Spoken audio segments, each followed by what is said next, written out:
Ladies and gentlemen, good day and welcome to Modi Naturals Limited Q2 and H1FY25 earnings conference call. As a reminder, all participant lines will be in the listen-only mode, and there will be an opportunity for you to ask questions after the presentation concludes. Should you need assistance during the conference call, please signal an operator by pressing star, then zero on your touchtone phone. Please note that this conference call is being recorded. I now hand the conference over to Joint MD, Mr. Akshay Modi from Modi Naturals Limited. Thank you, and over to you, sir. Thanks. Good afternoon, ladies and gentlemen. Thank you for joining us for the Modi Naturals Q2 and H1 FY25 earnings conference call. I trust you have had an opportunity to review our financial results and investor presentation, both available on the company's website and stock exchanges. SGA, our investor relations advisor, is joining me on this call. Given that this is our first earnings call and for the benefit of the participants at large, I will give an overview of the company, followed by financial performance for the quarter and half year ended September 24. At Modi Naturals, our journey began in 1974 under the visionary leadership of the D.D. Modi. From modest beginnings, we have grown into a household name and a trusted provider of healthy, high-quality edible oils and innovative FMCG products. With a vision centered on producing premium edible oil and food products, we have maintained an unwavering commitment to quality and innovation. In 1985, we expanded our operations by establishing a new solvent extraction plant in Pilibhit, Uttar Pradesh, as part of a greenfield expansion. This facility has evolved into a fully integrated oil extraction, refining, and packaging plant. Our primary objective was to supply top-quality edible oils to Indian households, which at the time had limited options for quality, purity, and health benefits. In the early years, our primary focus was on rice bran oil and a high-quality byproduct, de-oiled rice bran, which is an animal feed ingredient. Through rigorous quality control and a commitment to traditional values, we quickly earned the trust of our customers. As demand grew, so did our product portfolio, expanded to include a variety of oils such as olive oil, multi-source edible oil, and canola oil, each known for its nutritional benefits. We invested in advanced extraction and refining technology to ensure that every drop of oil met stringent quality standards, providing an added layer of health benefits that consumers could rely on. At Modi Naturals, we have three divisions: the bulk oil division, branded consumer division, and the ethanol division. Let me begin with the bulk division. Our bulk division is vital to our overall strategy, focusing on the procurement, processing, and distribution of various edible oils in a dynamic market. This segment allows us to capitalize on price fluctuations and shifts in consumer demand, optimizing our inventory and maximizing profitability. By leveraging our extensive network of suppliers and customers, we navigate the complexities of the oil trading landscape effectively, along with backward integration. However, the last few quarters have been particularly challenging for our bulk division, which, despite having a manufacturing back-end, has a trading element. It faced significant obstacles due to government-imposed price restrictions on edible oils, leading to considerable inventory losses. Market volatility and shifting demand further exacerbated these challenges, impacting our trading margins and operational efficiency. Fortunately, we are beginning to see signs of recovery, prices have stabilized, and we believe the worst is behind us. Favorable rainfall across the country and the arrival of fresh crops are creating a more conducive environment for trading. As supply chains normalize and demand picks up, we expect to see positive momentum in our bulk trading segment moving forward. Coming to our consumer branded division. A major milestone in our journey was the introduction of Olive, a brand of high-quality, heart-healthy cooking oils in 2012. Our flagship brand, Olive, and particularly Olive Active, quickly became a popular choice for health-conscious consumers in India, combining olive oil's benefits with everyday cooking oil's versatility. By focusing on scientifically backed products that address health concerns like cholesterol, cardiovascular health, and overall a fitness lifestyle, we successfully reached a rapidly growing market of health-conscious individuals seeking more from their everyday ingredients. Olive oils became synonymous with quality, lifestyle, and wellness, and the brand continued to innovate by introducing more varieties to cater to diverse cooking needs. We are currently the only major player in India producing multi-source edible oil with olive oil, and we are the country's third largest super premium edible oil brand. Our journey was not without its challenges. As the company grew, we faced intense competition from both domestic and international players. The edible oils market is highly competitive, with numerous established brands and the constant pressure of fluctuating raw material prices. However, we approach these challenges with resilience and strategic foresight by implementing cost-effective manufacturing practices without compromising quality and building strong relationships with suppliers. We were able to maintain stable prices. Furthermore, we adopted a multi-pronged approach, expanding our distribution network, strengthening our R&D efforts, and implementing modern marketing strategies by partnering with retailers and distributors across the country. We achieved nationwide reach, making our products accessible to both urban and semi-urban consumers. Our strong logistics network became a competitive advantage, allowing us to maintain a robust presence throughout India, as well as some neighboring countries. We strategically selected our market presence. In our consumer business, we do not focus on commodity-based edible oils such as soybean, mustard, and sunflower oil. Instead, we cater to the premium multi-soils oil segment, which includes blends like rice bran plus olive oil and rice bran plus sunflower oil. We market these products under brands Olive Active, Olive Gold, and Olive Smart. Additionally, we have extended our offerings into the super premium edible oil category, which includes olive oil and canola oil. These products are marketed under the brands Olive Kitchen, Olivana Wellness, and Miller Canola Oil.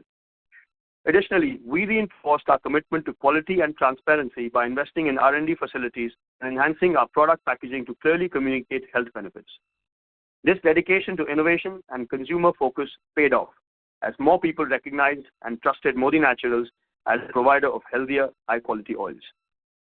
While we had already established a name in edible oils, our ambition did not stop there.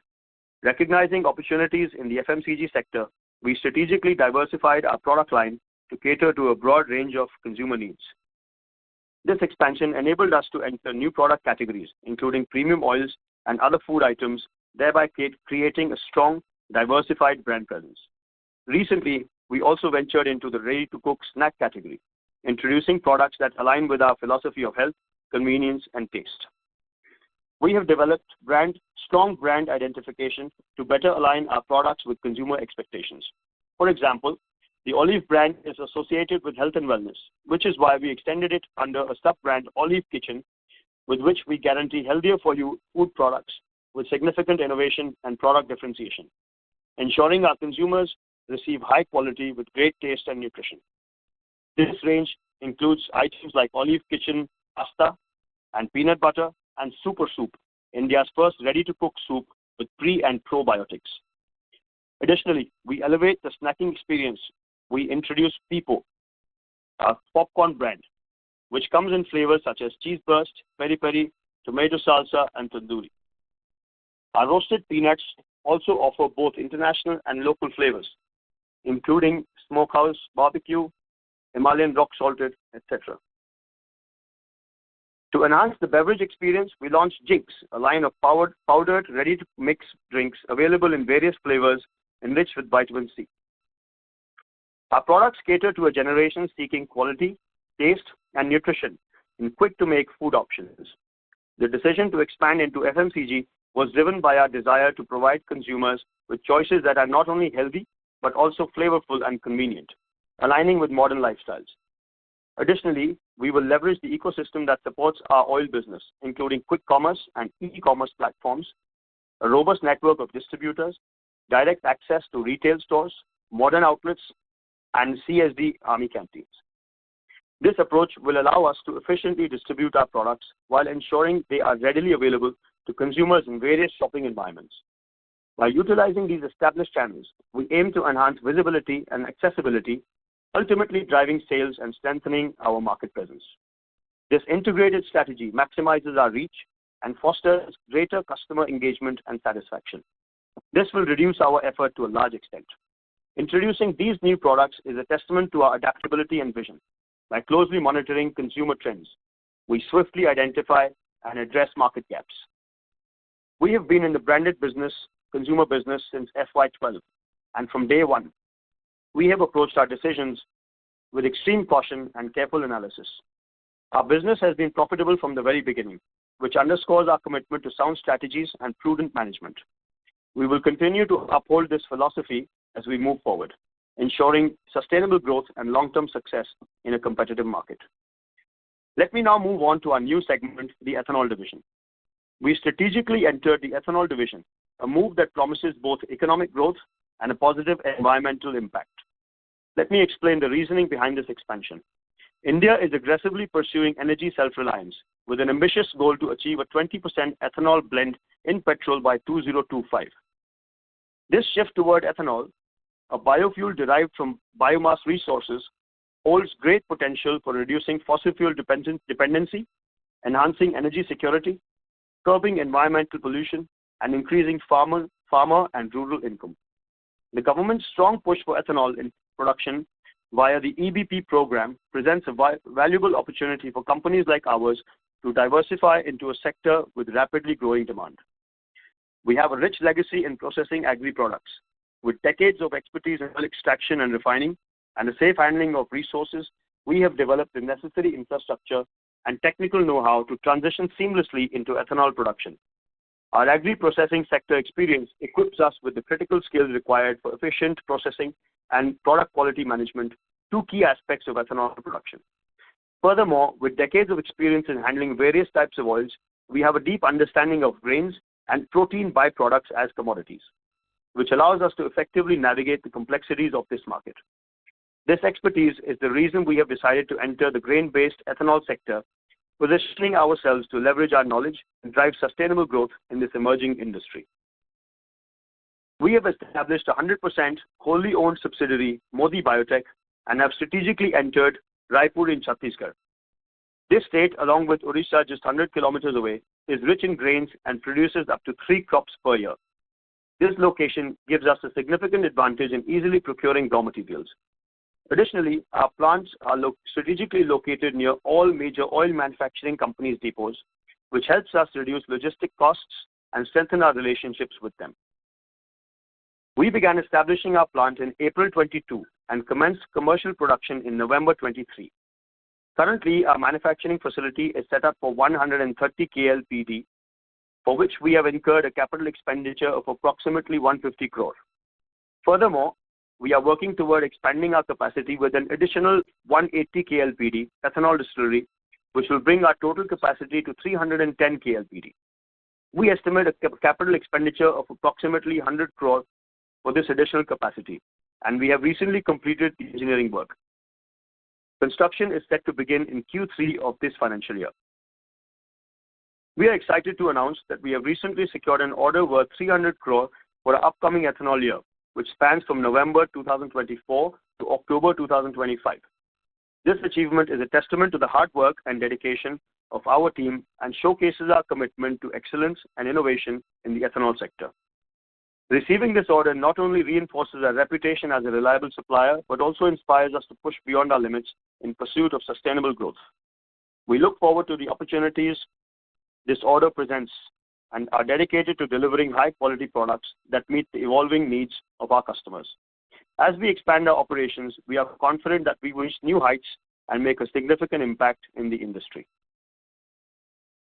Now, coming to our consolidated financial performance, please note that last year, in the same period, the ethanol division was not there. Hence, it is not a like comparable. Q2FY25 performance highlights. Revenue from operations is up by 59.5% to rupees 146.6 crore. EBITDA for the quarter grew by 5.8x year-on-year to rupees 14 crore. EBITDA margin stood at 9.6% and PAT grew by 10x to rupees 7.6 crore. H1 FY25 performance highlights. Revenue from operations is up by 67.6% to rupees 294.2 crore. EBITDA for the quarter grew by 5.6x year-on-year to rupees 27.88 crore. EBITDA margin stood at 9.4% and PAT grew by 9.7x to rupees 15 crore. Coming to our divisional performance. Consumer division.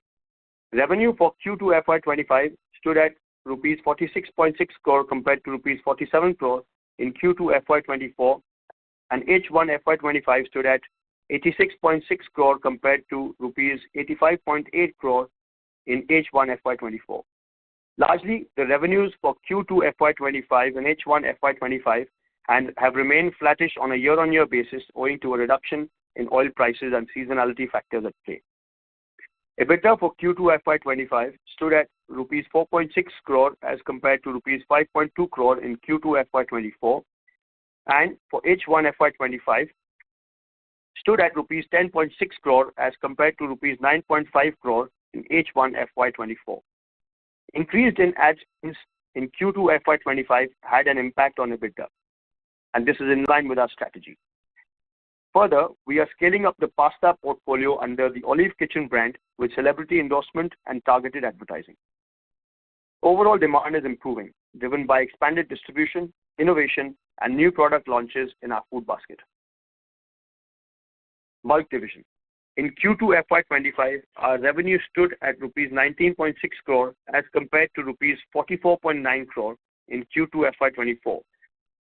And H1FY25 stood at rupees 49.5 crore as compared to rupees 89.7 crore in H1FY24. The first half traditionally sees softer performance as fresh crops start entering the market from the second half onwards. EBITDA loss of rupees 30 lakh in Q2FY25 as compared to loss of rupees 2.2 crore in Q2FY24, and in H1FY25 loss stood at rupees 1.5 crore as compared to loss of 2.9 crore in H1FY24. Ethanol division.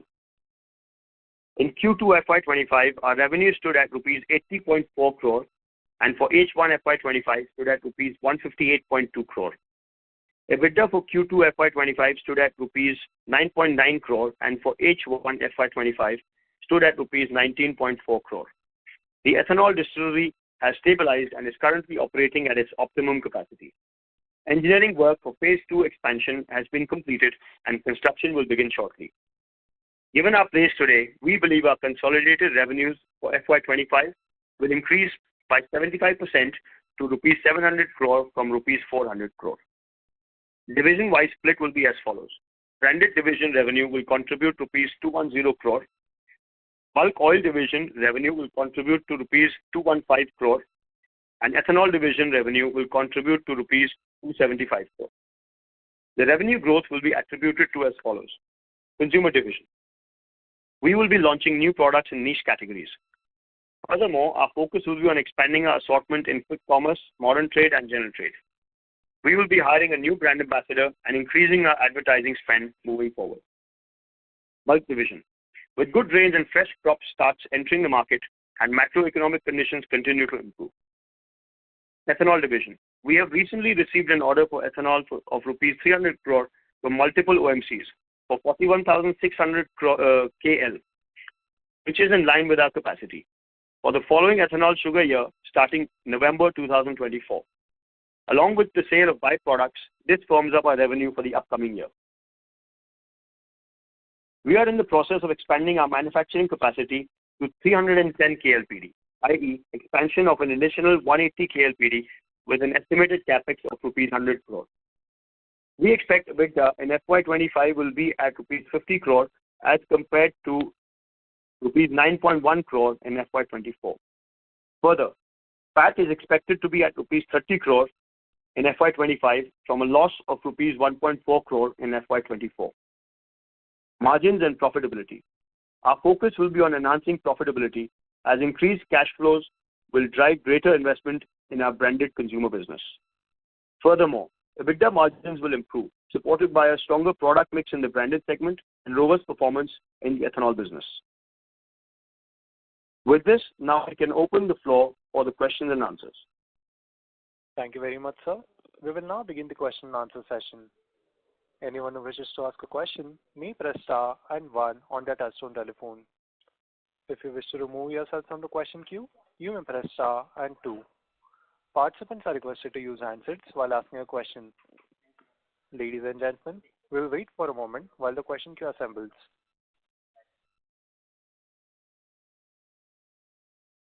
Our first question is from the line of Guneet Singh from Counter Cyclical PMS. Please go ahead. Hi, sir, you mentioned the guidance of 700 CR in FY25. So I would like to understand whether this is a conservative guidance or an optimistic guidance, and what the downside risk to this. and what gives us the confidence of achieving this? And secondly, I would like to understand the operating margins that we can expect in FY25 and the steady-state operating margins, because in FY23 and before that, we were operating in the range of 1 to 3% operating margins, while in this quarter, we are observing about 8 to 9% operating margins. So, I mean, what should be the steady-state operating margins going forward and for FY25? So as far as revenue guidance is concerned, we are confident of achieving it, and it is in line with what we've already achieved so far in the year. And for margin guidance, we've already given an EBITDA guidance as well as PAT guidance. So I think you can extrapolate from that. So can you please repeat the EBITDA and PAT guidance? I'm sorry, I might have missed it. So the consolidated revenue guidance is 700 crore, EBITDA guidance is 50 crore, and the PAT is 30 crore. All right, sir. Got it. Thank you very much. Thank you. Thank you. Our next question is from the line of Sandeep Dixit from Arjav Partners. Please go ahead. Hi, can you hear me clearly? Yes, go ahead. Please go ahead. Okay. So I just wanted to understand the correlation between EBITDA margin across branded and bulk. There doesn't seem to be any correlation inverse or either way. Because if, how does it work? Your EBITDA margin on bulk, for example, has been all over the place. It's gone from minus 4.81 last year September quarter to minus 1.3. Whereas your branded has gone from 11 to 9.92. What exactly, is there any correlation between the way the branded business works and the bulk business works? There is no correlation between the two. The two operate entirely independently. The bulk business has two margins at play. One is a processing margin and the other is a trading margin, as it's a low margin business. And as I mentioned earlier on the call, over the last 2 years, we faced some headwinds in the bulk oil business as the government had imposed some price restrictions as well as reduced import duties. So there was a drastic inventory loss over a few quarters. But that has bottomed out, and the bulk division performance will improve going forward. Whereas the consumer division operates on a relatively straightforward margins. There's not that much volatility, more stable margins. And in Q2 particularly, we have mentioned that we've increased our ad spend in order to pursue faster growth. Yes. So that's why Q2 margin is a little lower than Q1 margin. Does that answer your question? Yes, it does. Okay, let's just to follow up on that. What would be a sort of a steady state margin that we can expect in the bulk business? Because last 6 quarters you have made negative margins on this. So does it make sense to carry on that business at all? Yeah, like I said, that's a one-time thing. We have probably never witnessed this in our lifetimes. So that has stabilized. And moving forward, it should be able to contribute. We haven't given that number yet, but anywhere between 5 to 6 EBITDA margin. Thank you. Thank you very much. Thank you. Our next question is from the line of Amit Agija from HG Hawa & Company. Please go ahead. Good afternoon. Am I audible? Yes, Amit, please go ahead. Yeah, thank you for the opportunity and congratulations, Mr. Modi. It was an excellent presentation. It doesn't look like your first con call. Extremely fantastic presentation, and most of the things have been cleared. The question was with respect to the FMCG competition. Like, given the expansion of the new product launches, like the initial response, how was the initial response on grain pasta, multigrain pasta, olive peanut butter, ready to mix beverage with name by Jinx? And are there any other plans for additional products in the coming quarters? Thank you very much. Much appreciated for your comments. As far as the new product launches are concerned, in multigrain pasta, we have had a very favorable response. And as I mentioned, we are in the middle of scaling up that portfolio pan-India, including targeted advertising.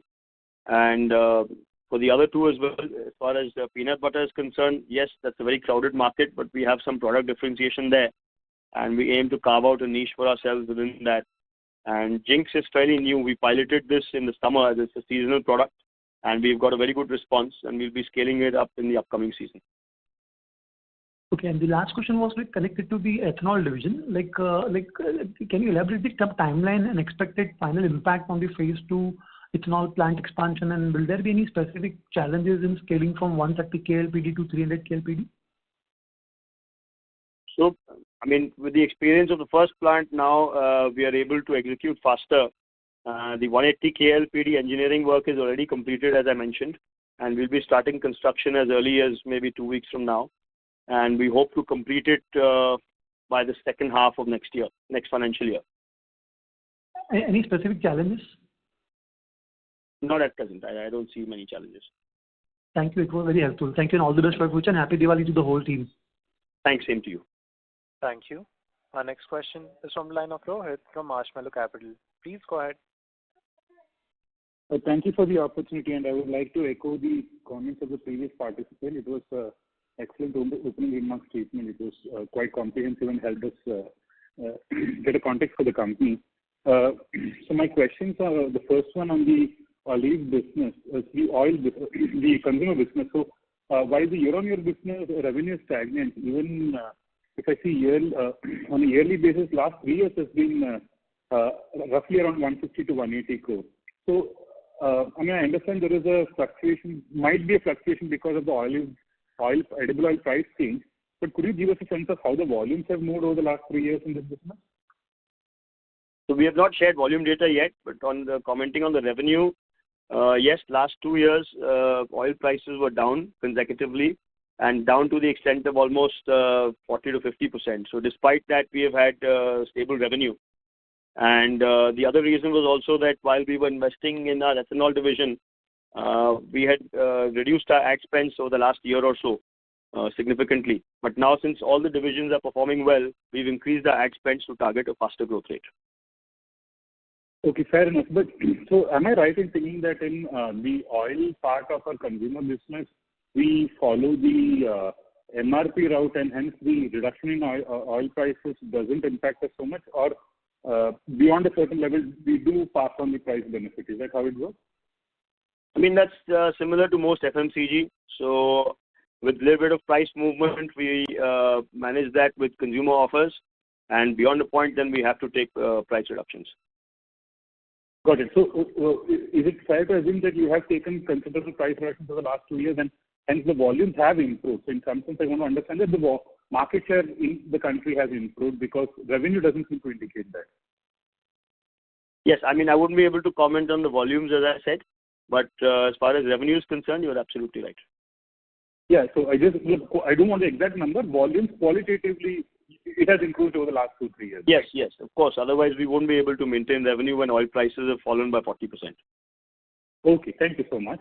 And similarly on this, it would be great to hear your thoughts on the consumer strategy in general, because over the last 2-3 years, my assumption was that we would be focusing on becoming a health-focused FMCG brand, extending olive to pasta, peanut butter, etc. So, how does Jinx and People fall in? How does it all dovetail into a coherent strategy? Is something that will be great to hear from you. Sure. When we look at new product launches, we work on 3 vectors. One is consumer and brand salience. The other is distribution salience. And the third is competition and margin in the category. So we believe that ready-to-cook snack products like popcorn, for instance, the distribution and consumer is the same. The only different thing is the brand there. And same for ready-to-mix drinks. So, for example, in Jinx, we have not launched a ready-to-drink beverage. We have launched a ready-to-mix beverage brand, which also goes through the same channel, which is premium grocery outlets. Understood. In your comment, you also mentioned that we are the 3rd largest premium oil brand in the country. Would it be possible to share who you see as the top 2 brands, and what is the difference between us as a second as of today? The top 2 will be, I think, Marico's, Saffola, and Agrotech Sunrock. And I think we're inching very close to the second spot. So Sunrock, I would not think it is a premium brand, is it? It's a mass brand is what I assume. Am I mistaken? Within edible oils price ladder, it is a premium brand. Okay, thank you. And my last question on ethanol, you expect to commission this plant by the second half of FY26, is that right? That's correct. And for the first phase, we would have a contract hopefully ready with the second phase as well as we launch it. The contracts are normally, they come out every quarter. So once we're ready with the plant, we'll be bidding for that quantity. What is the distance between the plants that we have in ethanol and the potential customers? So what is the radius? Just to understand the logistics. The nearest OMC depots are about 9 kilometers from us. And that can take the entire expanded capacity as well? Yes and no. I mean, not necessarily, because there are other plants from other states as well. I mean, OMCs have their own sort of algorithm to allocate depots. For example, in the upcoming year, we have got Jharsuguda in Odisha, etc. So they have their own way of allocating quantities, but they compensate on freight based on what you get. Okay. Thank you so much. This is very helpful. I'll get back in the queue. Thanks. Thank you. Our next question is from line of Tushar Vasuja from Yoga Capital. Please go ahead. Hello, am I audible? Yes, Tushar, please go ahead. Thank you for the opportunity, sir. I have a couple of questions. First one is that you received a 41,600 kiloliter order. So is it a fixed confirm order or is it just an allocation? It's a confirmed order. The allocation comes as a confirmed order. And for the first quarter, they give you POs, etc. And then they release purchase orders quarterly. But yes, it's a confirmed allocation. So there's no expectations of any shortfall from the amount that you allocated? No, it can only be based on our own operational inefficiencies.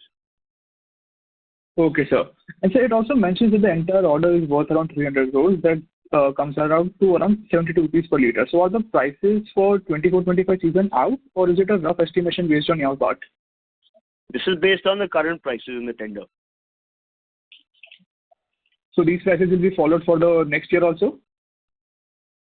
See, the current tender gives these prices, but if there's any price changes, then they communicate that separately through corrigendum, and that hasn't come yet.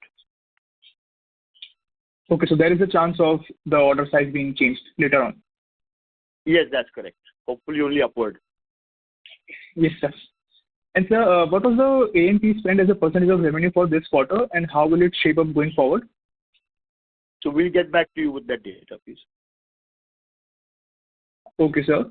And so last time we talked, you mentioned that you are thinking of, you have thoughts of winding up or spinning off the bulk oil division. So any update on that?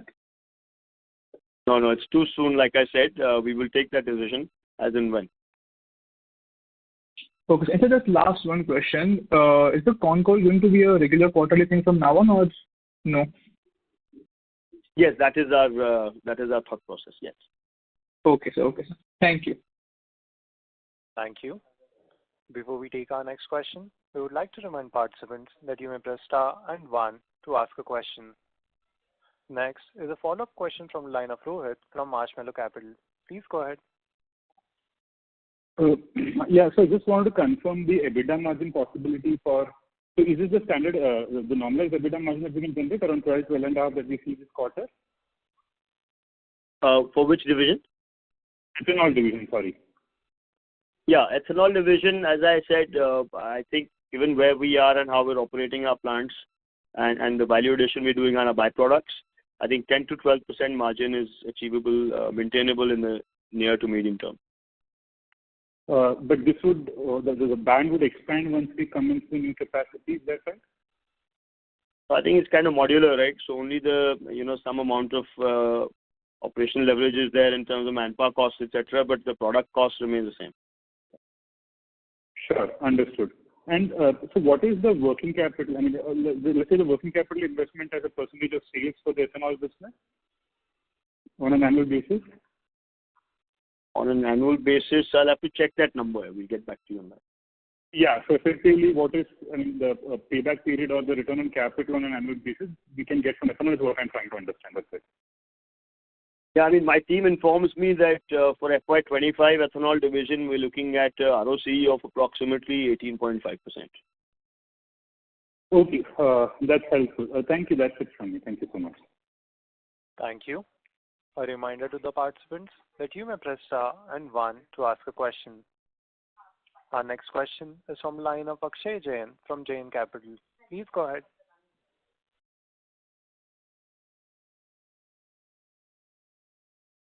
Akshay sir, your line's unmuted. Please go ahead with your question.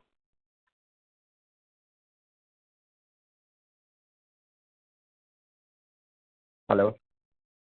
Hello. Yes, please go ahead with Yeah. your question. So a couple of questions from my side. So, firstly, sir, can you help us better understand the bulk oil business? So what are the key drivers in the business? How are the pricing contracts decided in that segment? And how should we look at going forward? And is there any entry barriers for other players to enter in this particular vertical? The bulk oil business is an oil processing business, and it's a legacy business. We've had it for the last 40 years, and these plants are very efficient. They've been around for a long time, and since it's in our geography, we are based on a local raw material base, so it's basically primarily dependent on a processing margin. And in terms of barriers to entry, it's kind of limited by the local raw material availability. So I think the capacities in our region are kind of optimized, and there's very little room for any more plants to come up. Understood. And so the pricing contracts? No, it's commodity pricing. It's fluctuating on a daily basis. Okay, understood. Sure. I think that's all from my side. Thank you. So I'll just go back to the previous question. I think there was a mistake. The 18.5% ROC number is on a consolidated basis, not just ethanol. That number would be higher. We'll get back to you with that. Thank you. Our next question is from the line of Ankit Minocha from Adezi Ventures Family Office. Please go ahead. Yeah. Hi, good afternoon, Akshay. And apologies, I've joined the call a little late, so if this is slightly repetitive. I firstly wanted to understand with regard to the bulk business. I mean, with the rice prices expected to be relatively docile moving ahead, what is the kind of margin profile that you would probably be looking at for the bulk business, say for H2 of this year? So in bulk oil business, we process rice bran, not rice particularly. So rice prices don't have any bearing on this. So as far as margins are concerned, as I mentioned, typical steady state margins are about 5% EBITDA margin. Since the first 2 quarters have been a little muted, we hope that in the second half of the year, once the new season comes in, we'll be able to cover up. Understood. Thanks for that clarity. And secondly, I mean, the growth trajectory given in the guidance is also as per the results, which were excellent. I mean, that looks clear. I mean, in terms till Q4, say, of this year. Just wanted to understand beyond that, say the year after that, what is the thoughts to kind of maintain the strong growth that we're kind of going to be seeing from ethanol this time? I mean, are there plans for capacity expansion or anything else that you have in mind? Yes, as I mentioned in my opening remarks, we have growth plans for the consumer division as well as the ethanol division. And the ethanol division, we're expanding our capacity from 130 KLPD to 310 KLPD, adding 180 KL. So that new plant should come online by second half of FY26. And given the cash flows that we're generating now in the company, we aim to increase our ad spends and investment in the consumer division and grow that faster as well. Understood. So when we say H2 of 2026, so that means, okay, same time probably next year, right? Correct. Yeah. Thanks a lot. Thank you. Thank you. The next is a follow-up question from the line of Sandeep Dixit from Arja Partners. Please go ahead. Thank you. Just a bookkeeping question. The difference between the standalone and the Concall numbers, I presume, is the ethanol business. Am I right? That's correct. Okay. Is that for a wholly owned subsidiary? I'm sorry for asking this question. Yes, it's a wholly owned subsidiary. Thank you. Thank you. Our next question is from the line of Faisal Hawa from Hawa Capitals. Please go ahead. Sir, the EBITDA margins in the ethanol divisions are rather low than projected before. So is it because the rice procurement prices have been little higher this year? Are you talking about Q1 and Q2, the 12% EBITDA? Yes, and plus we are projecting also going forward 10 to 12% only. Yeah, I mean 12% is a number that I've talked about for a long time. Obviously, in the first 2 quarters, the crop is not there. So now in Q3, Q4, the crop comes in. So the margins on an average basis could be a little higher for the year. So fair to assume that on a steady state basis it will be 12%? Yes, in the region, yes. And second is that what is our strategy with regarding so many brands? So are we like trying various things and then maybe 1 or 2 brands will emerge as blockbusters? And how are we doing with respect to quick commerce and modern trade? How much is our sales to both of these channels, and which channels do we propose to now increase? And what do we want to do with our legacy oil business, because that business is always a drag on our margins and overall workings also. Sorry, that was multiple questions, so I'll try and answer them one by one. As far as the number of brands is concerned, I mentioned earlier that we identify white spaces within our distribution and brand salience, and we launch products. Of course, some of them will be able to be blockbusters, and some will sort of get us a decent enough market share with a profitable growth. So that is our objective. And we aim to leverage all the channels, all distribution channels that we have. And we're present across the spectrum from Q-commerce to e-commerce, modern retail, general trade, as well as the CSD army canteens. And the channel mix will change as the channels evolve. It's not like we are paying special attention to just one and not the other. But yes, like you said, I mean, quick commerce is growing much faster. I think they're contributing to almost 15% of our top line now, and the number is growing very fast. So let's see how it plays out. And I think the last question was? About the legacy oil business, which is... yeah, so that the management will take a call as and when. It's probably still a bit early. We hope to scale up the other 2 divisions in the near term and then take a decision on that. And when will we take a call to actually manufacture our own products like noodles, etc., pasta, and not contract manufacture them? At what point, or do you have a value in your mind where you will actually then do the manufacturing ourselves, and how many percentage points will it add to our EBITDA? So right now we're operating on an asset-light model, and once specific products like pasta you mentioned are scaled up enough where it warrants backward integration, we'll do it if we see there are margins in it. So right now it's too early to say. And what will be our branding strategy and advertising? Will it be like different brand ambassadors for each of, like for pasta and noodles and for again oil, or will we kind of go in for more of a social media branding strategy where we have a very targeted approach to our audience? See, social media is one of the media vehicles that we use, but it's part of a larger digital marketing strategy. And these days, even television, which is, for example, CTV, connected television, forms part of digital itself, but it's actually television. So we use all the different media vehicles. And as far as brand ambassador is concerned, we could sort of make a deal for oil as well as pasta, which we will be announcing shortly. And are we particularly weak in South India, or is it not a right statement to make?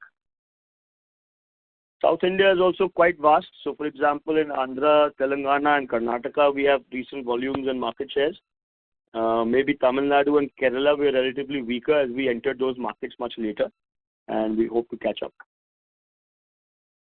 Okay. And beyond this 310,000 ethanol capacity, it's difficult to expand at the current location? We have not thought beyond that at the point. At the moment. Okay.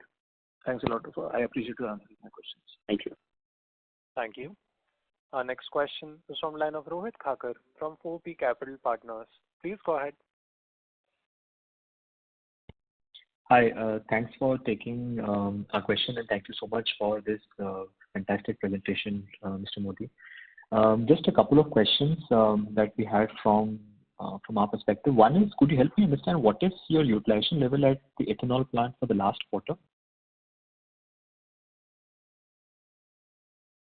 So in Q2, it's fairly optimum. I think we are almost at about, let's say, 90 to 95%, and it will only increase going forward.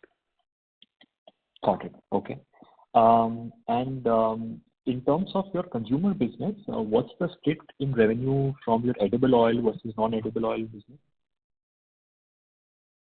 What is the revenue split? Yes. Yeah, the segmental revenue is in Q2. We've done 46.6 crore from consumer division and 19.6 crore from the bulk division. No, so my question was, within the consumer division, what is the split between edible oil and non-edible oil? So we don't give that split at the moment.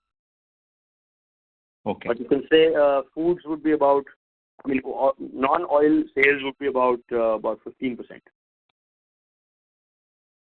Understand. Okay. And for your capacity expansion on ethanol, how do you intend to fund that? That itself will require about 100 crores. So is it internal accruals plus borrowings, or are you looking to do capital raise? So about out of 100 crores, the plant will also take about a year to establish, and the fund flow will be such that I think we'll have about 50 crores through internal accruals, and the rest through either debt or equity, and the management is yet to take a decision on that. Okay, but 50 crore could be done through internal accruals, and that's what the expectation from on Yes, that's correct. Yeah. So there's not a major gap between what we need and what we have. Sure. Yeah. Okay, thank you. Thank you. Our next question is from the line of Shaurya Punyani from Arjav Partners. Please go ahead. Hi, am I audible? Yes, Shaurya. You're audible, yeah.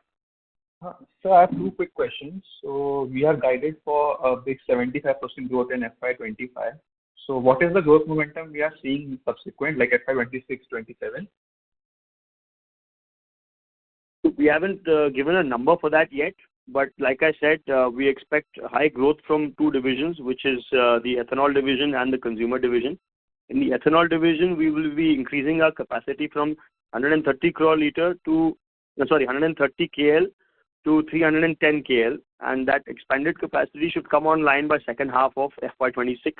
So that gives you growth for FY26 as well as FY27 when we get the full year for that plant as well.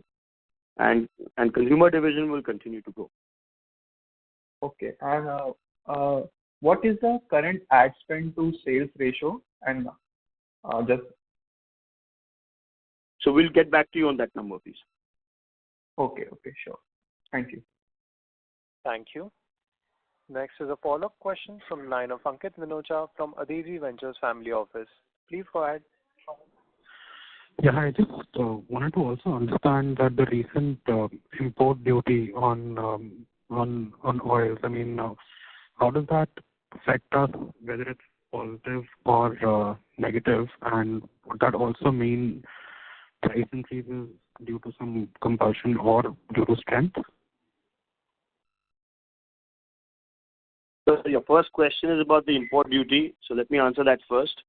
As far as the consumer business is concerned, we've taken price increases, so it's a positive impact on revenue side, whereas margins should remain stable.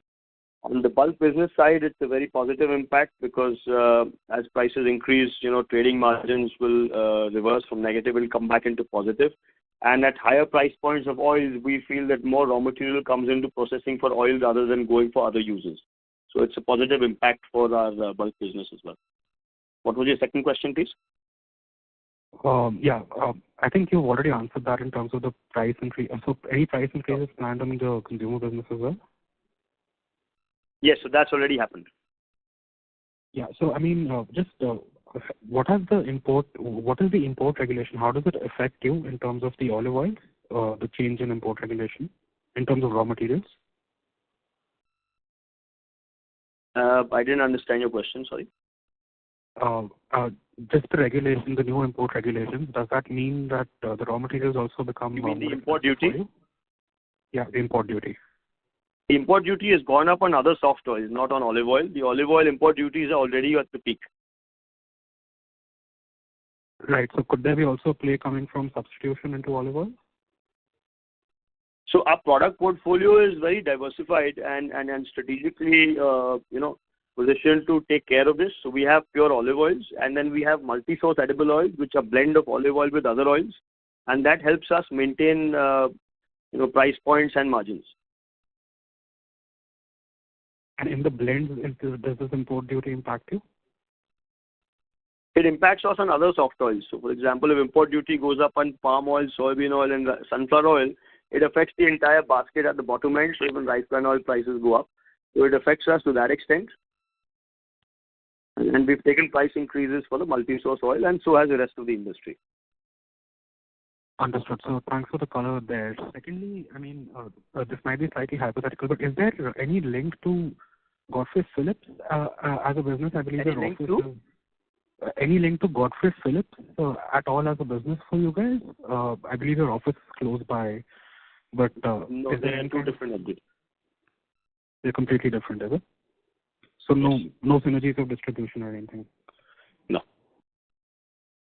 Okay. And any chance you guys are looking for a preferential or an equity fundraise anytime soon? So I answered this question on the previous one as well. Maybe in future we could look at something. We haven't taken a decision on how to fund our expansion of ethanol through debt or equity. But in the future, that is a possibility, but I wouldn't be able to comment on that right now. Right. Thank you so much. Thanks. Thank you. Thank you. Ladies and gentlemen, as there are no further questions, I would now like to hand the conference over to Mr. Akshay Modi for closing comments.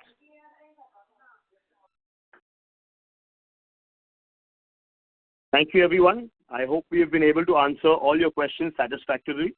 However, if you need any further clarifications or want to know more about the company, please contact SGA or our investor relations advisors. Wish you all a very happy Diwali and a prosperous year ahead.